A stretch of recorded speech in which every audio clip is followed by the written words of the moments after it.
how can I possibly, conquer all these fears? But in this healing process that I've gone through and that I write about, it's actually not about conquering our fears at all. It's about mastering love, and then the fears fall away.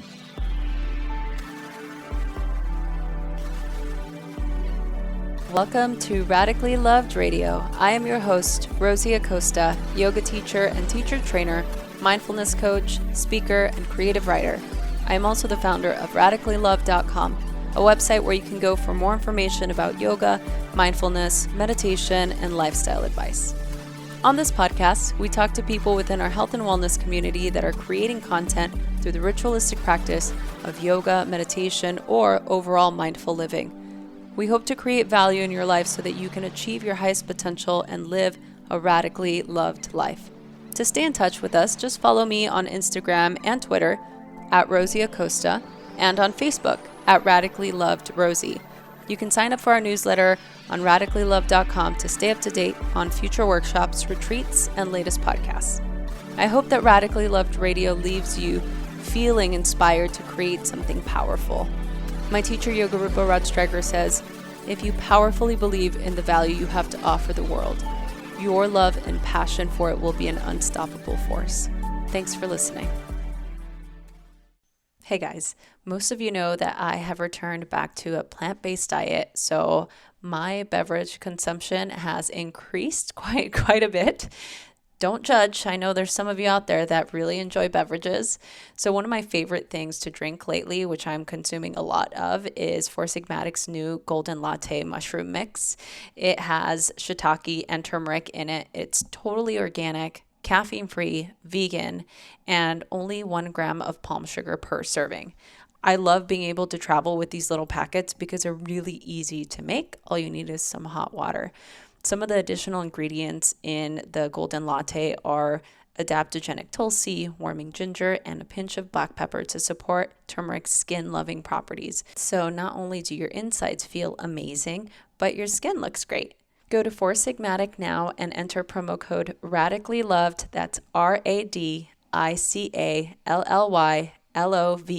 to get 15% off of your entire purchase. Be sure to check out all the other products that they have there as well. I've been wanting to talk to you, Corinne, for a couple months now, I think.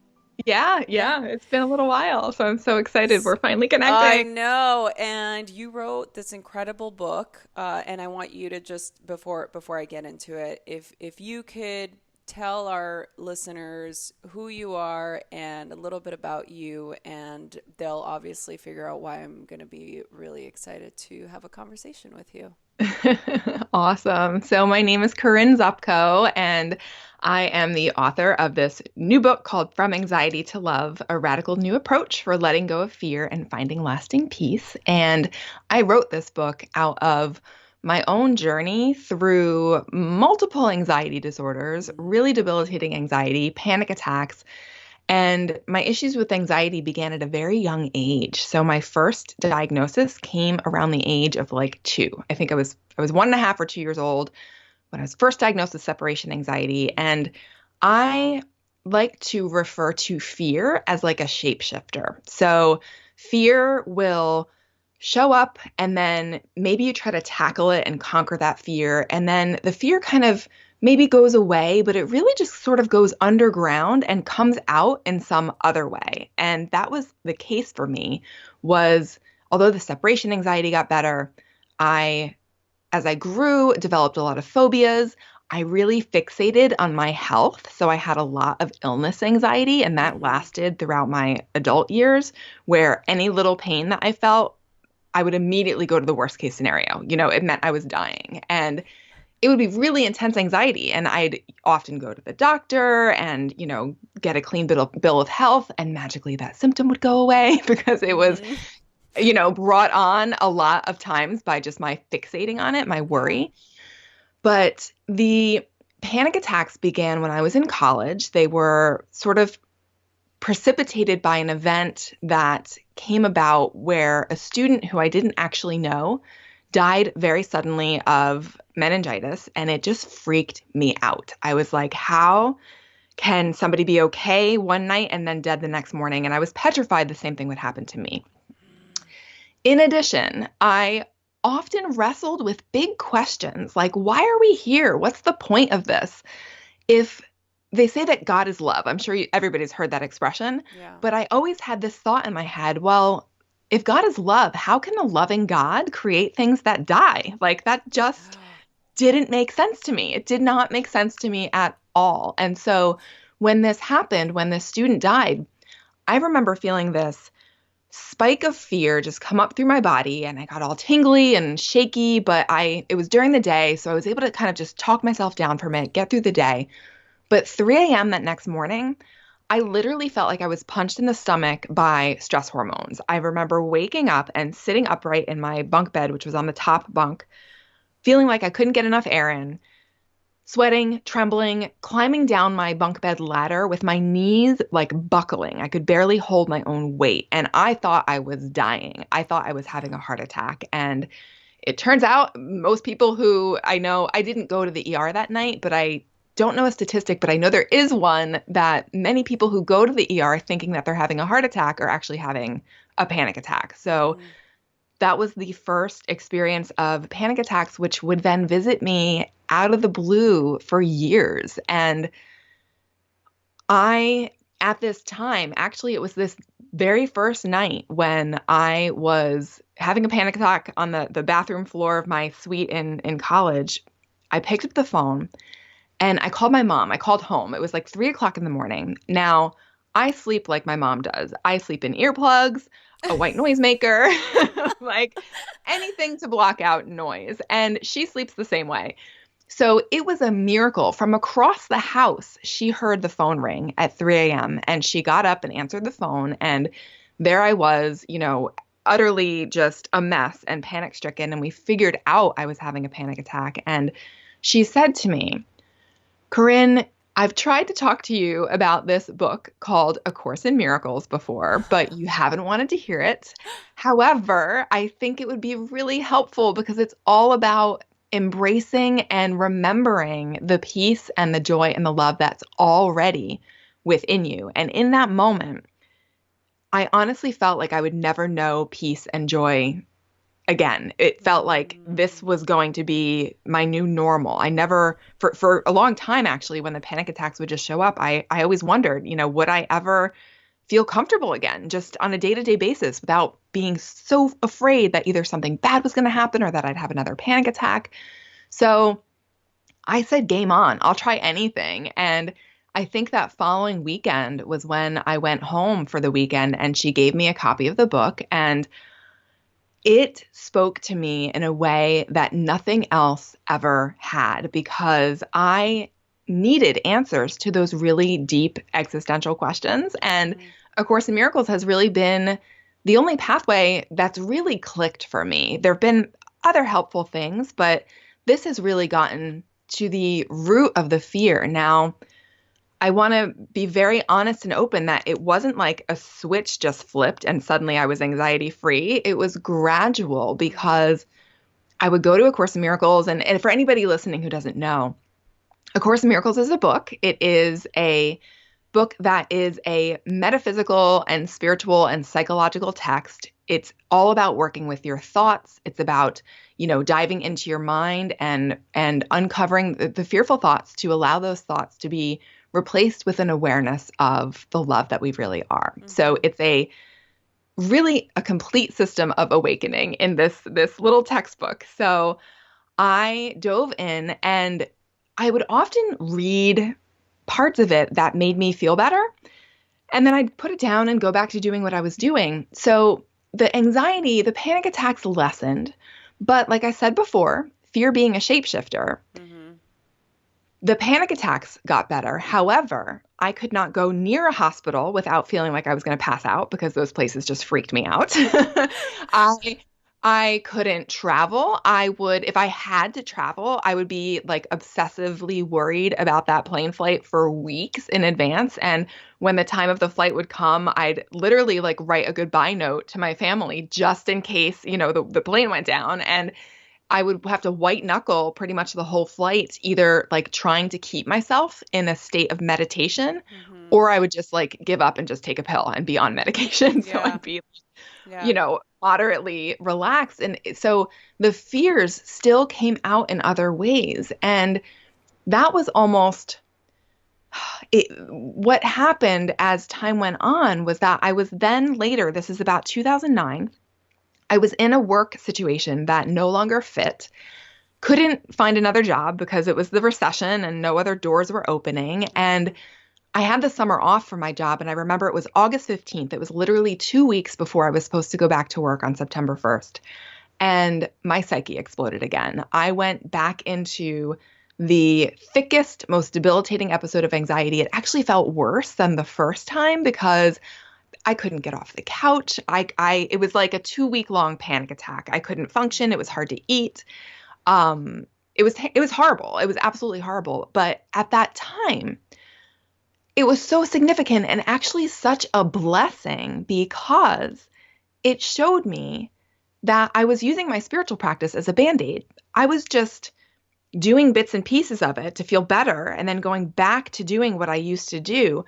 There wasn't this fundamental change in my identity from Corinne, as a Yeah. body, like this Yeah. small sense of self into a self with a capital S that is aware that there's something much greater at play than just what our body's senses show us. And as I started diving into this spiritual work more deeply than I ever had, the anxiety literally started to fall away as if I was a snake shedding old skin. It literally started just falling away. The panic, the fears of illness, there were definitely, blips here and there, but even now, I just am so amazed that like I can fly without any of the issues that I mentioned already and be in a turbulent plane and be at peace, which to me is like one of the most miraculous experiences because I never thought that I would be somebody who could be comfortable on a plane. So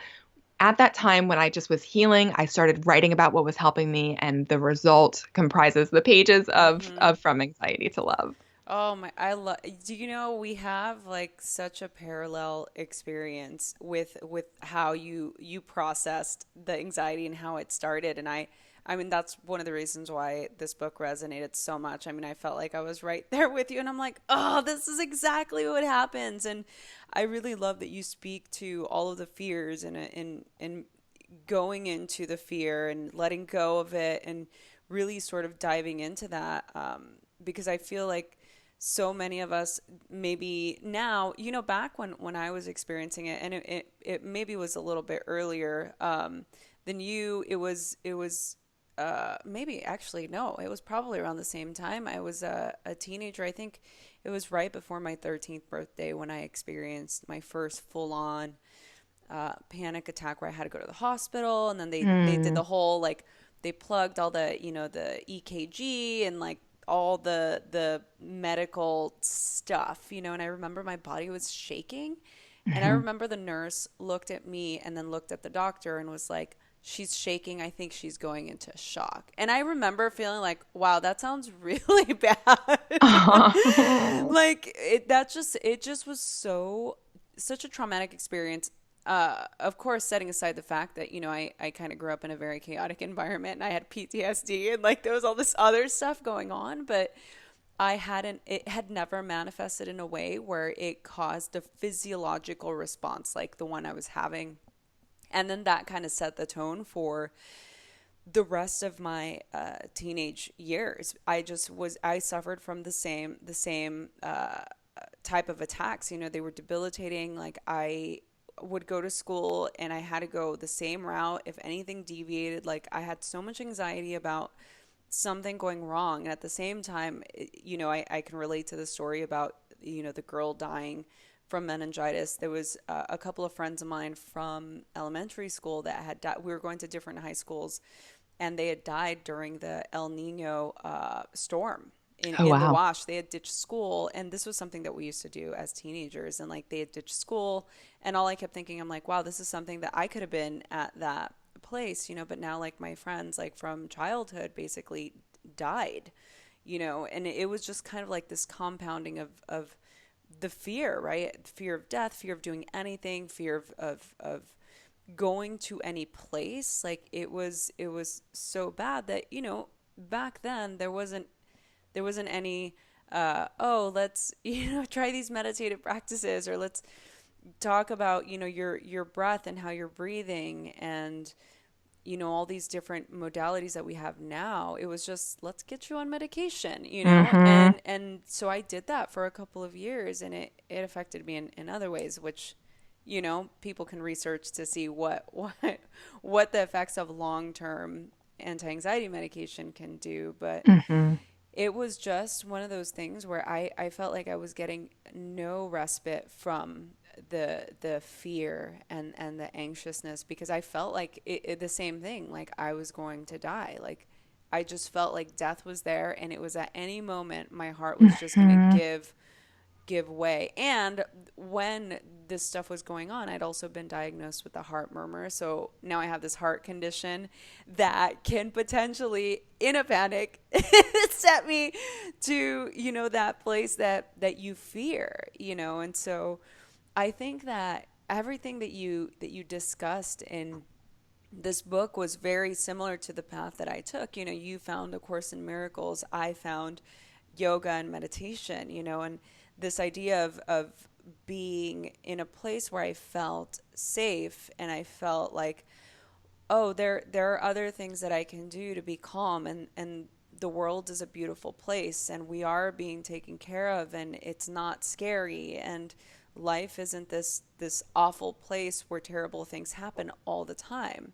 It was Mm-hmm. just really about changing my mentality, and looking inward in a way that wasn't going to perpetuate the anxiety cycle, especially the physiological response. So reading this and talking to you, I can so relate, with this. And I feel like, for example, my parents had no idea like what was going on. They thought I was on drugs. They thought that, I was hiding stuff from them, and they didn't know what was going on. They thought I was like bipolar. They didn't know what was happening with me, and I remember my dad got me a book called Don't Panic, and I can't even remember the author, but I'm sure I can find it. And I remember reading about the breathing and how you can begin to sort of diminish the physiological effects just by changing your breathing. And I remember that working for me. And I carried that book around with me everywhere. And it wasn't obviously until years later where I began to research about anxiety more, and how it was directly related to your mind, and, all that, the Mm-hmm. stuff that you talk about. So, Wow. Yes to all of the commonalities in our experiences. And I feel like I have so many things. You said so many good things that I want to respond to. And one of them, I'll just start with what you said about not having any respite from the fear. And that was my experience in these really debilitating acute episodes. And that respite is, I feel like, what we sometimes really need to keep going. We need those little breaks. And so that respite ultimately can only come from within, right? It can only mm-hmm. come from this change of mind, from doing this inner work. However, when the fear is so super intense, I am grateful that you brought up the whole medication thing. And of course, everybody listening needs to just, talk to their doctor, but I'll Doctor, just yeah. share my experience that I agree that, the long term, we have to look at studies about what, long term use of the anti anxiety medications can do. But I also take a middle of the road approach that those times when my anxiety was so bad, the only thing that gave me respite was temporarily Yeah. relying on Yeah. Oh, medication. I And agree for sure. oh my gosh, Yes. it was just Mm-hmm. like, oh, I can breathe, I can eat Mm-hmm. something finally. And however, in my practice, what I would do would be, and this is based on, what I write about in the book and in the course, is that rather than taking that pill just unconsciously, I would literally say, okay, universe, spirit, inner therapist, which is what I call it in my book. Yeah. I'm taking this pill with you, and I'm trusting that my need for it is going to fall away the moment I am ready. And that is really what happened, that I just was allowing myself to be where I was. We get so caught in, I should be further along, I shouldn't Mm, feel this way. We get mm, so caught in that negative thinking, which is just ego thinking, which the opposite of the inner therapist is this idea of an ego, of this limited, fearful, sense of self and this fearful voice in our head. yes. We need to remember that that is just that inner critic telling us we should be different. And instead, the most kind and compassionate thing we can do is to allow ourselves to be where we are. And if that means temporarily taking that pill or taking time off of work or doing whatever you need to do to find that respite, do it because you are worth it and nobody is going to do it for you. So those that idea of just finding that respite really hit home for me because there were times when I so desperately needed it and couldn't find it. But ultimately it is only within ourselves. Yeah, no, thank you for saying that because I feel like, especially now with the effects that we're having with the current state of people being highly stressed, highly anxious, with all the input that we're putting in.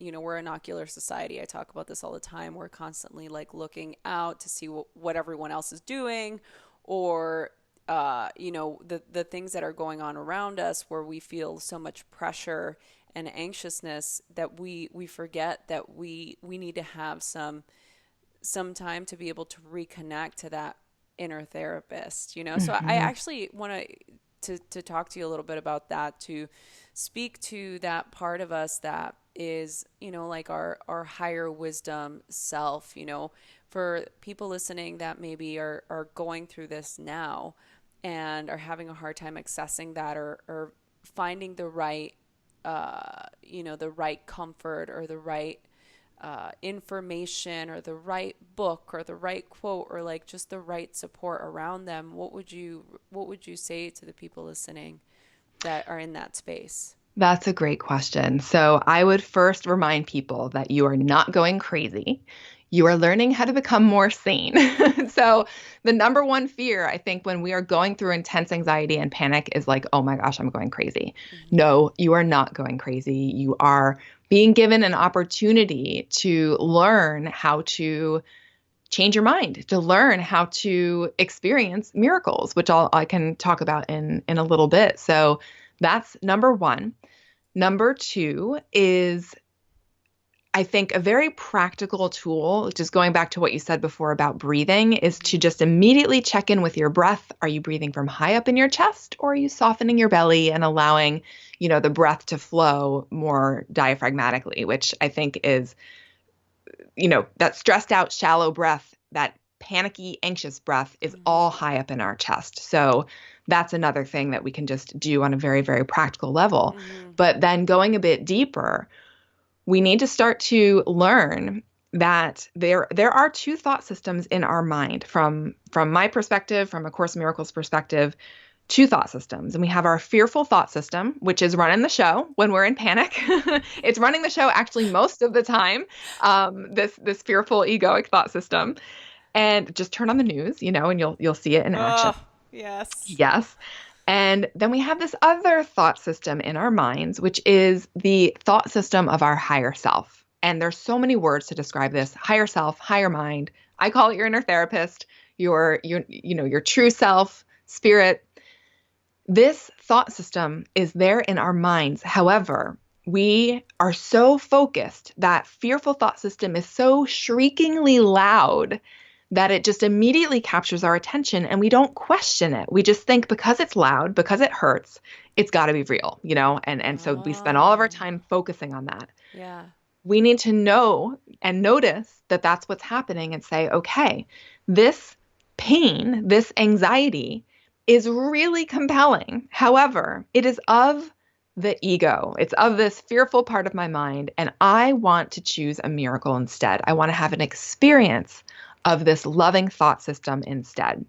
And this is sort of where the work happens, where we turn to our higher mind, our inner therapist, and we say, help. That's like the simplest of all of the prayers out there. It's just help. Help me see this differently. Help me experience something differently. This isn't just, positive thinking. This is about having an experience that you are something way more awesome and way greater than you're currently identified with. And it's that experience of love that teaches us that we are beyond, this tiny fearful voice. So literally, the 3-step process that I teach is to find your willingness to see your anxiety or your problem, whatever that problem may be, differently. Find your willingness to see it differently. Give that willingness to your inner therapist, where literally you say, here's my willingness to see this differently. Show me a miracle instead. And a miracle is a shift in perception from fear to love, or it's an expression of love. It's really about, again, expressing and experiencing the love that we are. So we want that experience, and that's what we're asking for in the second step. And then the third step is really to trust that we've asked, we've given our willingness over and asked for the miracle, and then the moment that we're ready, we'll receive it. So A Course in Miracles teaches that the moment we ask, the answer is given. However, we're usually so blocked up with fear that we're not aware of that answer. We're not aware, we're not experiencing that love. So this is where meditation can come in. This is where getting quiet can come in. Journaling, getting out our fear just to even momentarily experience some stillness or some quietness. Because if we get caught in just the first 2 steps, if I'm constantly saying to the universe, help me, help me, help me, help me, help me, I'm not leaving any mental white space for that shift, for that experience to come in, because my mind is just completely occupied. So this third step can be the hardest with just trusting, but it's also an essential part of the process. So there's a little leap of faith in there. However, when we start to have those experiences, and I can actually give a very concrete example, when we start to have those experiences, it becomes less about a leap of faith and more just a trust that we've had these experiences before and we'll have them again. We've had these amazing experiences that have taught us that love is what we are, that peace is who we are. So can I share a quick example? Oh, please do. Please. So this relates to what you said before about the nurse saying in front of you, like, Yes. I think she's going into shock. She's going into shock, yeah. I could go on a tangent here about the insensitivity. Oh boy. Oh yeah. This is like a full providers. This is like Yes. a full nother episode that we could totally do. I'm sorry. Continue, please. Yes. So I won't digress, but you get, my point that we are, as anxiety sufferers, highly sensitive to what others say. So I was in a doctor's office getting some lab work done, and the nurse who was drawing the blood was there. And I'm sorry for anybody listening with needle anxiety. I used to have it really bad. And she said, so why are you here? And I told her, I was like, oh, I'm here because of this and that. And, it's nothing big. But she goes, oh, well, that's not good. And then I was like, well, it's a symptom I've had my whole life. And she goes, well, that's not good. And then she goes, don't you pass out on me. Oh, no. Yes, I did. Corinne, no, she did not. Yeah, she did. And I could have gone into, a tirade about what a lousy nurse this woman was for being so insensitive and seemingly causing me to pass out. But I decided to look at this as my fearful thought system and her agreeing to play a part to solidify that fearful, script, that fearful experience, really. She sort of, I was already feeling fear, and she met me right there and agreed to just amplify that fear. And so I chose to look at it that way. And when I went onwards, met with a doctor, he gave me another prescription, only this time I had to go to a hospital to get more lab work done. And I already mentioned I hated hospitals. So I was still so anxious to have to go back for this additional testing. But I was determined this time to call forth witnesses for love instead. And that was my prayer. Here's my willingness to see my anxiety about this differently. Show me a miracle. I want an experience of love and just help. So I showed up to this next appointment. I was still really anxious, but I walked in the door to this outpatient, wing of this Mm. hospital. Behind the desk was the mom of one of my college roommates. And I had no idea that she worked there. So immediately it was like, oh, a friendly face. Now, I thought initially she was the receptionist, but she was not. She was a technician. She was a nurse. She walked me in the back. She did the lab draw. We chatted the whole time about, my friend, her daughter, and no pass out response. It was easy and over and done with. And then the most striking thing for me was when I was leaving. This was a Monday. She turns to me and she says, as I'm going out the door, she's like, "Oh, Corinne," she's like, "it's really awesome that you came today." She's like, "I never work on Mondays. I got called in 30 minutes before you showed up." If that's not, I get goosebumps every time I tell this story, because if that's not an expression of love, an experience Mm. of love after having sincerely asked the universe for, something different, for a different experience, Yeah. that really helped me to put my trust in this process, that there's something greater going on here. And in every given moment, I have an opportunity to either perceive with that fearful thought system and strengthen it and, call forth more witnesses to that fearful thought system, or I can say, no, I'm going to call on something different that's within me. And I want to see this differently instead. I want to see the miracles that are there, the Yeah. expressions of love that are there instead. So that's my example. Oh my, that's so great. And I love that example. And thank you so much for sharing that. I feel like, as I said, I think we can spend a whole nother, hour talking about talking about those. But I want to be able to talk about the process that you talk about in the book. Like there's different steps that you go into. I love the questions and the reflections that you have in there, and the sort of prompting to self inquiry. I really enjoyed that. Also the mind strengthening mantras that you write about. Um, can you like just to kind of go back on the process in reading the book and how this could help somebody who's going through these types of episodes? Hmm. How, for I mean, for me, I really enjoy having, I love journaling, I love writing. I really found that for me that was such a huge tool during this process. And it sounds like it was for you as well. Hmm. For the people listening, what's the first thing that you think they need to do? They want to begin to ratify these episodes that are happening, but they're kind of having a hard time. Maybe they're listening to podcasts. Maybe they're listening to this particular podcast. Where can they begin? That's a wonderful question. So, one of the very first ways to begin, and you mentioned already that I have a lot of exercises and Mm-hmm. journal prompts in the book. Mm-hmm. I found journaling. Now, I don't journal in the typical sense of like documenting what happens. My journal is a tool. So I use it. I literally only write in it when I'm going through something difficult. So if you were to read my journal, you would think I was the most miserable person in the world. But nowadays, I only write in it rarely. I used to fill up my journals quite quickly, and now it'll be, months will go by before I'll make an entry because I need it then, and Yeah. it's like the time between those episodes is much, much longer. So I would say to anybody listening to get started, get a journal, get a pen. And one of the first things you can do is write out every single fear in your mind that you can identify. Get it out. That was one of the things that my mom said to me that very first night that I was having a panic attack on the bathroom floor.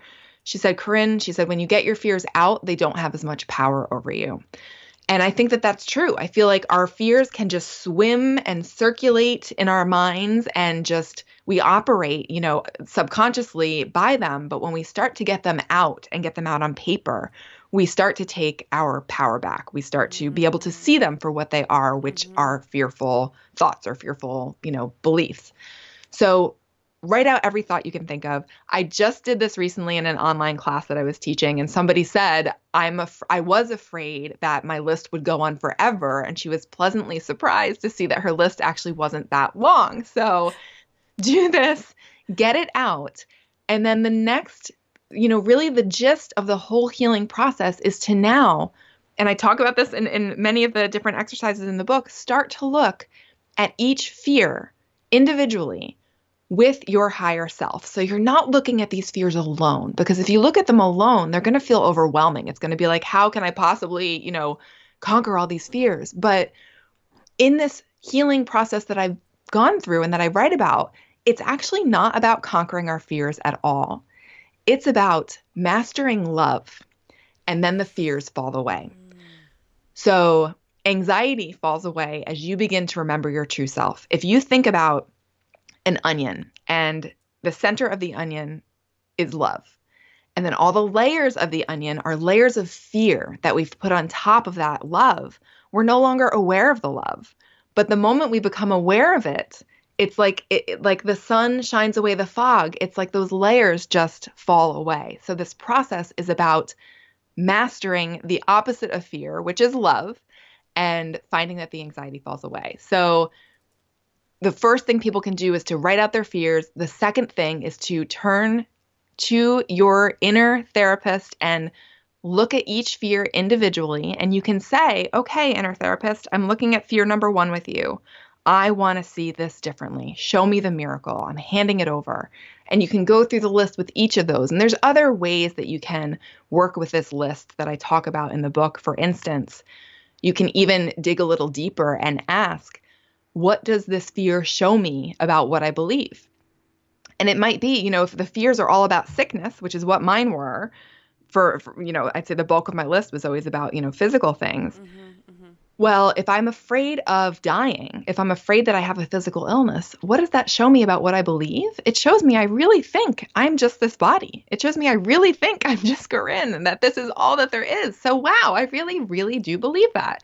And I'm going to look at that belief with my inner therapist. So we can really start digging into these subconscious beliefs and looking at them and asking for the shift, because when the core belief that needs healing is that we are separate from love. That's really the bottom line belief that we all have in our minds, is that we think that we're separate. And the moment that we start to touch that and heal that, the other fears just fall away. So I hope that that's a simple way to begin. And as you mentioned before, with all the different questions and reflections and things in the book is really meant to be that guide to progressively go deeper and to, unearth those fears, to really learn how to master love and have this shift in identity from a limited sense of self to the capital S self, the true self that we all share, to know that we are something much greater than just what we perceive on a day-to-day basis. Oh, I love that. Yes. That was so well put. I feel like if we're able to really tap into that and move into that frequency, I think it would really help, create the opposite reaction, along with, of course, there are other things that we can do, right? But I think the initial is such a beautiful and sustainable place to start and to always go back to. Yeah, absolutely. Because our fears can feel like they have such power over us. And so we really have to start at the very beginning with figuring out, well, what are those fears? And, making that list and getting them out. And that's another recommendation for anybody. Oh, I went through a solid year of horrendous insomnia. I literally slept, I think, for like maybe a couple of hours each night. And for anybody, I always used to think, oh, insomnia, like you don't sleep good one night, and so you're really tired and you sleep good the next night. That's not how it works at all. One of the things that helped me in coming out of that was whatever those fears were, I would write them down before I went to bed, or whatever the thoughts were, even just the simple to-dos, the things that I feel like I need to attend to. Get them out on paper before you go to bed so they're not swimming around in your head as you're trying to fall asleep. It's a great way to just, settle into the moment. What are some words of wisdom that you live by?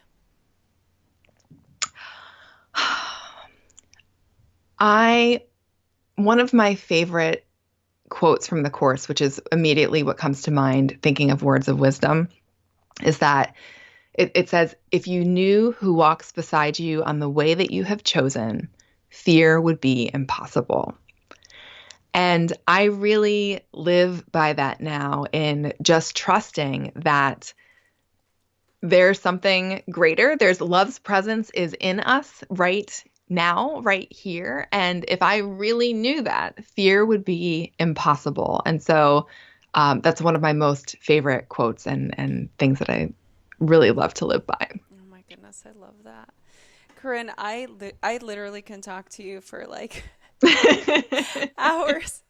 But I do, it's coming close to that time, and I do want to get a couple more questions in before we close. I mean, I definitely want to have you on again if That you'd would be be willing. awesome. Oh, I would love Um, to. Really it's about connecting to the bigger tapestry of life. It's why I created the podcast, right? So you may have heard me ask all of my guests this question, and the idea is that we are completely supported by the universe, source, God, whatever higher power of your understanding. The world works for us and not against us. And it's the idea that we are all radically loved and radically supported. So in your life, it's a two-part question. How do you feel radically loved, and what do you radically love? I love these questions. How do I feel radically loved? I feel that quiet space in me that we all share. It's in you, it's in everybody listening, it's in every single one of us in this world.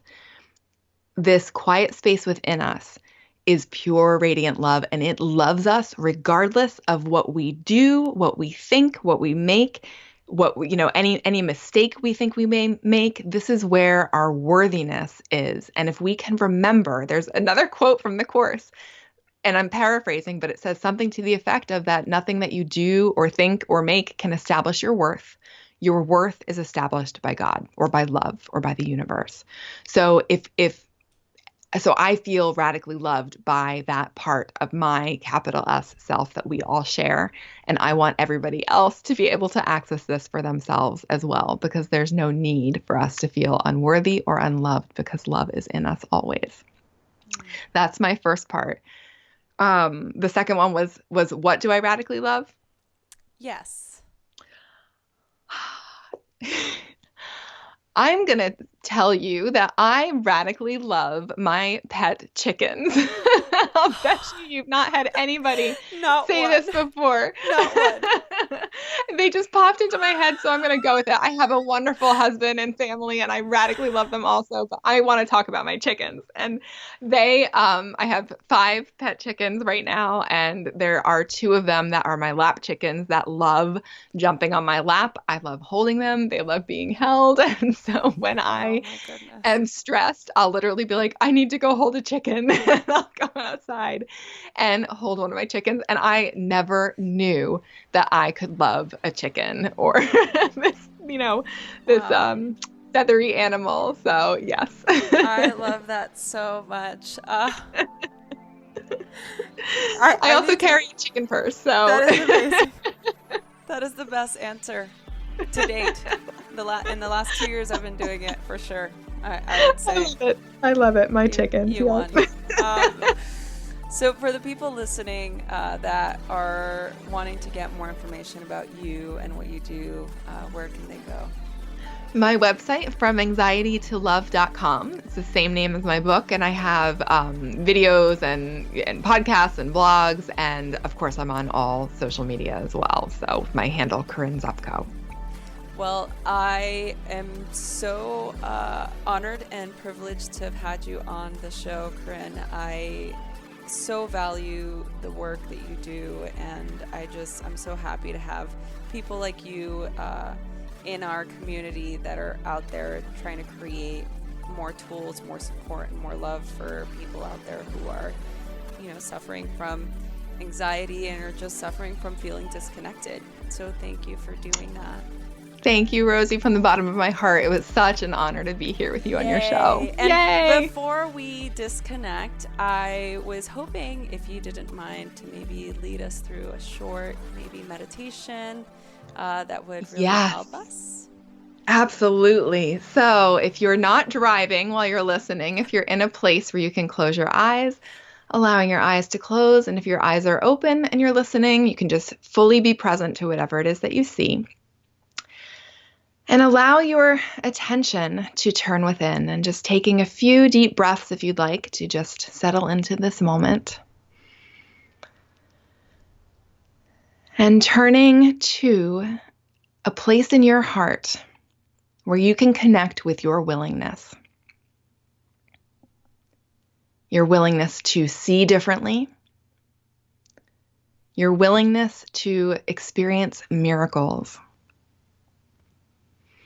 And your willingness to release the world and all you thought it was. Basically, the willingness to be taught. And when you feel yourself connecting with that willingness, just feeling into it for a moment. And then in your mind, turning to your inner teacher, your higher mind, which is a part of you. It's not anything outside. And offering your willingness to your inner teacher, your inner therapist. And saying, here you go. Here's my willingness. Show me the miracles instead. And just imagining that you have released your willingness to see differently. You've released maybe any problem that you're carrying, just handing it over. And knowing that you'll receive that shift the moment that you're ready. So taking a nice mindful breath in and out. And coming together to our perception of right here, right now.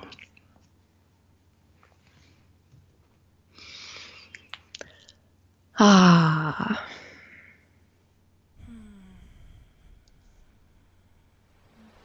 Corinne, thank you so much. Thank you, Rosie. Thank you for everything, and you're amazing, and I'm looking forward to the next one. Me too. I'm giving you the biggest virtual hug right now. This podcast is brought to you by our very special sponsor, Ayurveda. So Ayurveda is the sister science to yoga. Ayurveda relies on the intelligence of Mother Nature and our own body's ability to heal.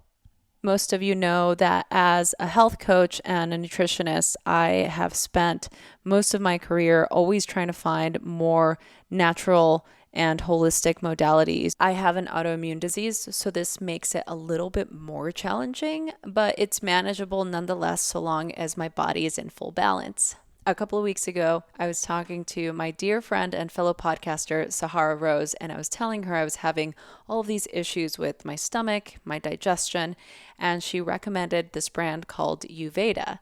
So I did my due diligence and I researched them, and I found that this company has really created an incredible brand of supplements to support everything that we love about our bodies and our body's natural ability to heal, but also using the tools of Ayurveda. So they use this as their foundation to everything that they do. As with everything, I'm always a bit dubious because I know there's not a one fix all supplement or brand, but I tried it. I used both the joints supplement and the digestion, and I'll tell you, after using it for about a month, I noticed such a huge difference. They are just such an incredible company, and I was able to chat with them and talk to them not only about the high quality of their product, but the high quality of their brand and their company and what they're trying to do. I quickly found that these people are my people. And all we're trying to do is create a ripple effect in the world so that we can continue to impact people's lives and create better health, deeper connections, and just overall healthy living. I'm so excited to not only partner with them, but to have them share a special code for all of the listeners. Go to uveda.com and type in Rosie, that's Rosie, at checkout to get a special discount on all of their products. Do you want to go on an epic yoga adventure? I do. In fact, I do all the time. When do I not want to go on an epic yoga adventure? And this fall, in an attempt to see the Northern Lights, we will go to Iceland into a journey through the chakras. It's going to be fun. If you're curious, you can email me at rosie@radicallyloved.com or go to the show notes and click the links to each of the retreats, or you can go to radicallyloved.com. See you soon. Hey everyone, I hope you enjoyed this episode. I am so excited to continue to do this. Please share this with your friends. Email us, message us on Instagram at Rosie Acosta or on Twitter at Rosie Acosta. Subscribe on iTunes, write a review.